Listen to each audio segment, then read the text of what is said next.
साथियों नमस्कार, मैं हूं नीरज पटेल और आप देख रहे हैं नेशनल जनमत। क्या अमेरिका और भारत अपने देशों के दो ऐतिहासिक और अभूतपूर्व नेताओं की वजह से कोरोना संक्रमण के मामले में पहले और दूसरे स्थान पर हैं?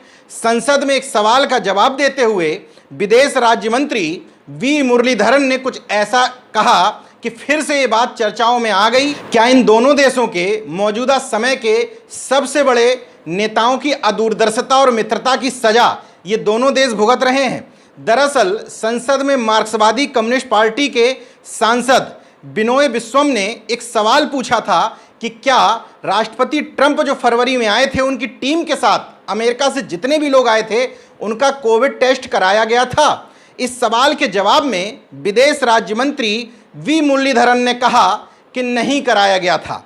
बड़े शान के साथ यह जवाब दिया। इसका कारण भी बताया कि अंतर्राष्ट्रीय यात्रियों की अनिवार्य जांच हमारे यहाँ यानी कि भारत में 4 मार्च से शुरू हुई थी।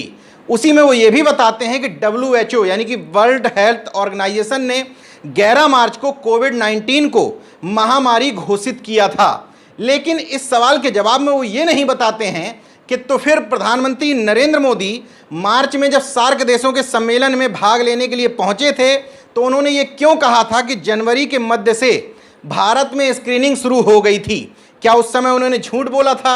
अब मंत्री जी से सवाल पूछा जाना चाहिए कि 11 मार्च को जब WHO ने इसको अंतर्राष्ट्रीय महामारी घोषित कर दिया था तो 13 मार्च को मोदी सरकार का स्वास्थ्य मंत्रालय ये ट्वीट करके क्यों कह रहा था कोरोना वायरस स्वास्थ्य आपातकाल नहीं है?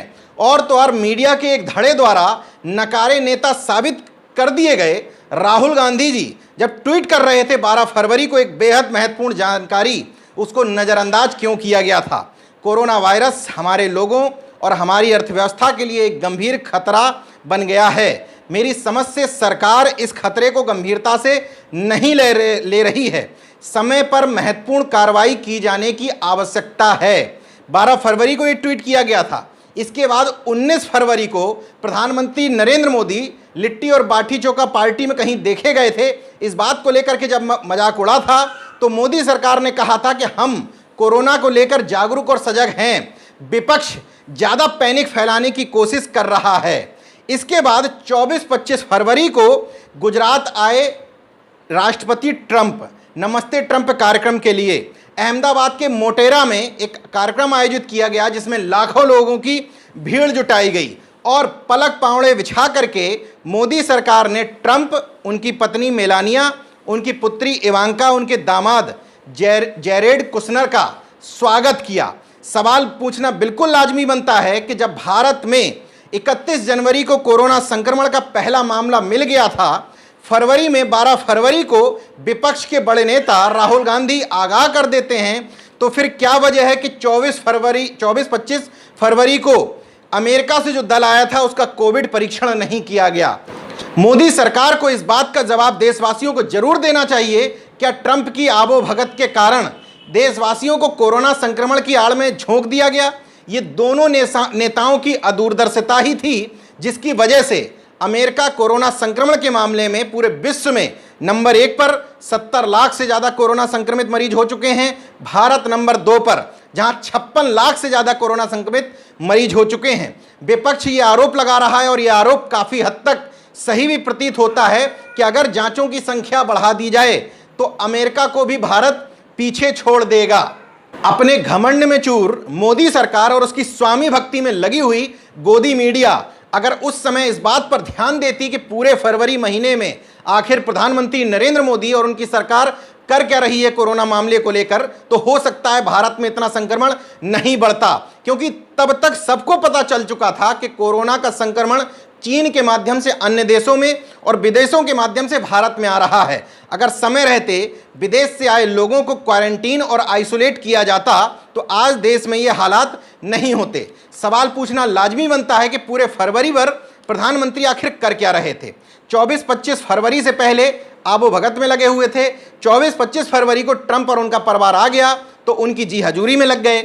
इसके बाद 29 फरवरी को उन्हीं का ट्वीट बताता है कि चित्रकूट में जनसभा को संबोधित कर रहे थे। 29 फरवरी को ही प्रयागराज में सामाजिक अधिकारिता शिविर को संबोधित कर रहे थे। 3 मार्च को ब्रिटिश सांसद गैरी गार्डिनर के साथ डिनर कर रहे थे।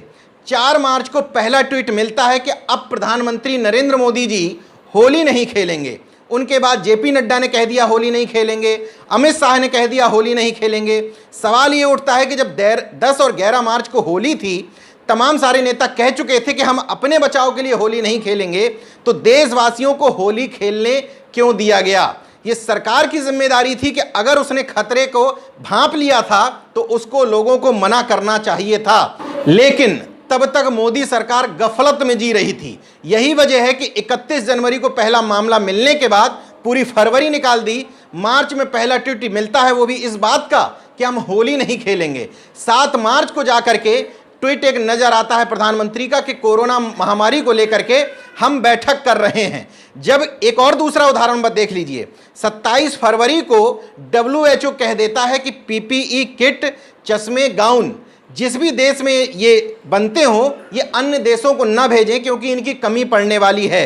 इसके बाद भी 19 मार्च लगा दिया मोदी सरकार ने इन सारी चीज़ों के निर्यात पर रोक लगाने में। मतलब 27 फरवरी के बाद 19 मार्च तक लगातार ये सरकार व्यापार करती रही ऐसी जरूरी चीज़ों का जिनको लेकर बाद में भारत को कमी का सामना करना पड़ा। चीन जैसे अन्य देशों से अपने ही भारत में जो चीज़ें बनती थी उनको आयात करना पड़ा। कुल मिलाकर के ये पूरा मामला अदूरदर्शिता का है, लापरवाही का है, अमेरिका और ट्रंप परस्ती का है। देखते रहिए नेशनल जनमत, जागरूक और सजग बने रहिए। इसके अलावा ये भी समझते रहिए कि जिन नेताओं को आप ऐतिहासिक और अभूतपूर्व मानते हैं वो किस मामले में ऐतिहासिक और अभूतपूर्व साबित हो रहे हैं, क्योंकि इससे पहले ऐसे प्रधानमंत्री न भूतो यानी कि न भूतकाल में हुए, न भविष्यकाल में होने की उम्मीद है। जय विज्ञान, जय संविधान, जय लोकतंत्र। धन्यवाद दोस्तों। अगर आपने मेरा YouTube चैनल सब्सक्राइब नहीं किया तो प्लीज़ सब्सक्राइब कर लें और उस बेल आइकन पर जरूर क्लिक करें जिससे जो मेरे न्यू वीडियो है